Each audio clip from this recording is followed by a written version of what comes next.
First ever factory outlet Mukunda jewelleries Kukatpally, Khammam, Kothapet, Somajiguda, Hanumakonda and Suchitra. నమస్తే అమ్మా. నమస్తే అమ్మా, ఏ పూజ చేసినా భక్తి, భావం, ప్రేమ, అనురాగం ప్రధానం అంటారు కదా. మరి పూజకి మనం వేసుకునే వస్త్రంతో సంబంధం ఉందా? అంటే ఈ మధ్య కాలంలో నైటీ వేసుకొని పూజ చేస్తున్నారు ఆడవాళ్ళు, అది చాలా తప్పు అని ఒక కాంట్రవర్షియల్ వార్త నడుస్తూ ఉంటుంది. దాన్ని ఉద్దేశించి ఈ ప్రశ్న సంధిస్తున్నా. ఇప్పుడు వస్త్రము అంటే ఏంటమ్మా?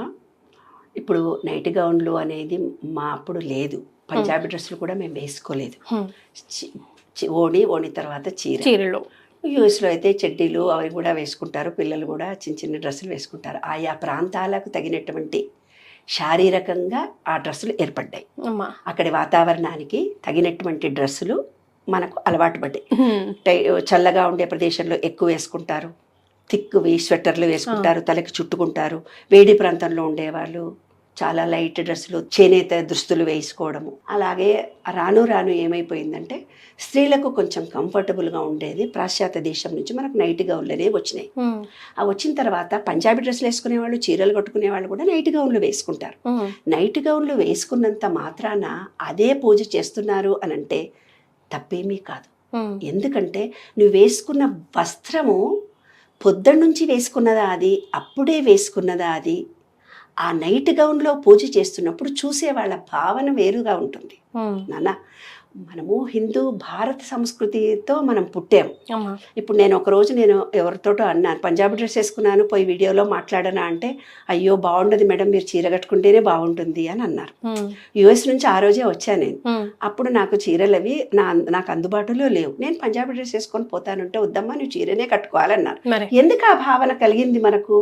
మన భారతీయ సంస్కృతిలో ఒక డ్రెస్ వేసుకుంటే ఆ గౌరవం వేరు, ఆ చూసే చూపులో భావన వేరు. ఏమ్మా, మనం కూడా నైట్ గౌన్ వేసుకున్నప్పుడు మనలో కూడా ఫీలింగ్ అంత బాగుండదు. మీరు వేసుకున్న వాళ్ళు కంఫర్ట్ కోసమే వేసుకున్నారు, కానీ అక్కడ పూజ చేసేటప్పుడు ఏదో వెలితిగా వాళ్ళ మనసులో ఇంటర్నల్గా ఉంటుంది. ఎందుకంటే మనం ఒక శాస్త్రీయ పద్ధతికి అలవాటు పడ్డాం. ఆ పద్ధతికి అలవాటు పడి ఆ రోజు మళ్ళీ ఇంకో నెక్స్ట్ పూజ చేసుకోగానే ఆమె ఆఫీస్కి వెళ్ళాలి. ఆ చీర కట్టుకుంటే బయట ఎంతో రెండోసారి కట్టుకున్నదో మూడోసారి కట్టుకున్నదో అది నా మలినమైన చీరనో ఆమెకి ఇష్టం లేదు. ఇంకో చీర కట్టుకుంటే మళ్ళీ అక్కడ పడేస్తే అది బొత్తుకోవాలి, డబుల్ పని అవుతుంది. ప్రాక్టికల్గా ఆ స్త్రీ ఆలోచించిందే తప్ప ఆమె మనసులో కూడా అయ్యో నేను నైట్ గౌన్ వేసి పూజ చేస్తున్నానే అన్న ఫీలింగ్ ఉందమ్మా. తప్పనిసరిగా మన భారతీయ సంస్కృతిలో ప్రతి మహిళకి ఆటోమేటిక్గా ఉంటుంది. చూసే వాళ్ళ ధోరణిలో, ఆలోచించే ధోరణిలో కొంచెం ఆ డ్రెస్ మీద ఇన్ని కామెంట్స్ జరుగుతున్నాయి ఇప్పుడు. కాబట్టి ఆమె కంఫర్ట్ చూసింది. ఈ డ్రెస్ కనుక నేను వేసుకొని పూజ చేసుకుంటే మళ్ళీ ఆఫీస్ డ్రెస్ వేసుకొని పోవచ్చు. ఆఫీస్లో ఎవరెవరో ముట్టుకున్న డ్రెస్సో పట్టుకున్న డ్రెస్సో దాని మీద ఏదో నెగిటివ్ ఉంటే పూజా గదిలోకి పోకూడదు కదా. ఇప్పుడు వేసుకున్న తర్వాత మళ్ళీ ఇది పడేసేసి ఉతికినా ఉతుకొచ్చు, లేకపోతే రాత్రికి వచ్చి ఇదే వేసుకోవచ్చు. కానీ నైటీ ఓన్లీ నైట్ వేర్ అని తెలుసు కదా, అది పూజకి ఎందుకు పనికి వస్తుంది, పనికి రాకూడదు కదా. ఆ నిమిషంలో ఒక డ్రెస్ వేసుకొని పూజ చేసుకొని స్నానం చేసింది, ఆ నైట్ గౌన్ వేసుకొని పూజ చేసింది, మళ్ళీ ఇంకో డ్రెస్ వేసుకొని ఆఫీస్కి వెళ్ళాలి కదా. వెనుకటి కాలంలో అంటే రాత్రి వేసుకునే డ్రెస్సు, పగలు వేసుకునే డ్రెస్సు, మధ్యాహ్నం వేసుకునే డ్రెస్సులు వేరే ఉండేవి. ఇప్పుడు మరి ఆడవాళ్ళు ఉద్యోగం చేయమని ఎందుకన్నారమ్మా? మీరు ఉద్యోగాలు చేయమన్నారు. అక్కడ నైట్ గౌన్, నైట్ వచ్చిన తర్వాత ఆమె పొద్దు స్తమానము ఏదో డ్రెస్సుతో అన్కంఫర్టబుల్గా ఉండి తన శరీరములు అంతా రిలాక్స్ చేసుకోవడానికి నైట్ గౌన్ వేసుకుంటే ఆ శరీరాన్ని బంధించిన పార్ట్లన్నీ రిలాక్స్డ్గా ఉంటాయి కదా. అక్కడ ఆఫీస్లో ఒక డిగ్నిటీతో ఉంటాం. ఏ చిన్న పిల్లలైనా సరే, ఆడపిల్లలైనా సరే, మగపిల్లలైనా ఇలా డ్రెస్ వేసుకున్నప్పుడు ఒక రకమైన ఫీలింగ్తో ఉంటాము, అది టైట్గా వేసుకున్నట్టుగా. మన శరీరం ఎప్పుడైతే మనను ప్రేమించాలని చూసుకోవాలమ్మా. మన శరీరంలో ప్రతి పార్ట్ని మనం ప్రేమించుకోకపోతే జబ్బులు వస్తాయి. ఏ పార్ట్కైతే నువ్వు శరీరం పట్టించుకోదో ఫ్రాక్చర్ అవుతుంది, కోసుకుపోతుంది. తలనొప్పి వస్తుందంటే నీ బాహ్యంగా తలను గురించి నువ్వు పట్టించుకోలేదు. అందుకే రోజు పూజ చేసే ముందు కానీ నీ శరీరంలో ప్రతి పార్ట్కు కృతజ్ఞత, థ్యాంక్ యూ చెప్పాలి. ఇంత బాగా నాకు సహకరిస్తున్నావే, ఈ ఆత్మ ఈ శరీరంలోకి వచ్చిన తర్వాత నాకు ఇంత గొప్ప సహాయం చేస్తున్నావే, థ్యాంక్ యూ అన్నారు. ఈ శరీరం అనేది ఒక వస్త్రము అని అన్నారు. ఈ వస్త్రం పాడైపోతే ఈ ఆత్మ ఇంకో దానికి వెళ్ళిపోతుంది అని అన్నారు. కాబట్టి ఈ ఆత్మకి ఈ శరీరం అనే వస్త్రము మనకు వచ్చిన తర్వాత దాన్ని ప్రేమించాలి.